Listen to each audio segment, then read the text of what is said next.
বাংলাদেশে কিছু অলৌকিক ব্রিজ এবং সেতু রয়েছে, তবে অদ্ভুত বিষয় হচ্ছে ভিন গ্রহের সেই ব্রিজ কিংবা সেতুগুলো পার হতে হলে অবশ্যই আপনাকে এলিয়েন হতে হবে।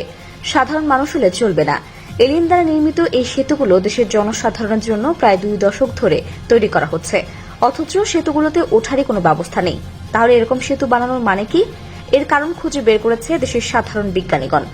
বাংলাদেশের জনসাধারণের কষ্ট কমানোর জন্যই এই সেতু নির্মাণের দায়িত্ব নিয়েছিল একদল এলিয়েনরা, কিন্তু তারা বুঝতে পারেনি সাধারণ মানুষের এলিয়েনদের মতো ক্ষমতা নেই। তারা এক লাফে সেতু পার হয়ে যেতে পারে না। এটা না বোঝার কারণেই এলিয়েনরা নিজেদের মতো করে সেতু বানিয়ে রেখে গেছে। যেসব সেতুর কোনোটিতে হয়তো ওঠার ব্যবস্থাই নেই, শুধু খালের মাঝখানে আগা মাথা ছাড়াই একটি কংক্রিটের সেতু দাঁড়িয়ে আছে। আবার হয়তো কোনোটিতে সেতু বলতে কিছুই নেই, শুধু কয়েকটি পিলার বানিয়ে রাখা হয়েছে। আপনাকে সেতু পার হতে হলে পিলারগুলোর উপর দিয়ে লাফিয়ে যেতে হবে। কিছু ব্রিজে আবার রড না দিয়ে বাঁশ ব্যবহার করা হয়েছে। হয়তো এলিয়েনরা ভেবেছে রড দিয়ে কি হবে, এর চেয়ে বরং দেশীয় কাঁচামাল ব্যবহার করাই ভালো। সেটি হচ্ছে পাকা বাঁশ। কুমিল্লার নয়াচর গ্রামে খালের উপর রয়েছে এক সেতু, যেটার নির্মাণ কাজ আজও শেষ হয়নি। বিলাসবহুল এই সেতু নির্মাণ কাজ কবে শেষ হবে তা কেউ জানে না।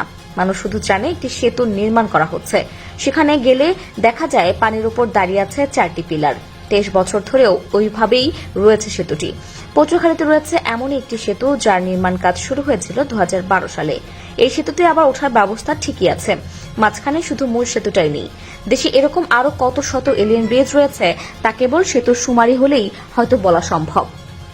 প্রশ্ন উঠতে পারে, সেতুর যদি এই হাল হয় তাহলে বাজেটের টাকা কোথায়?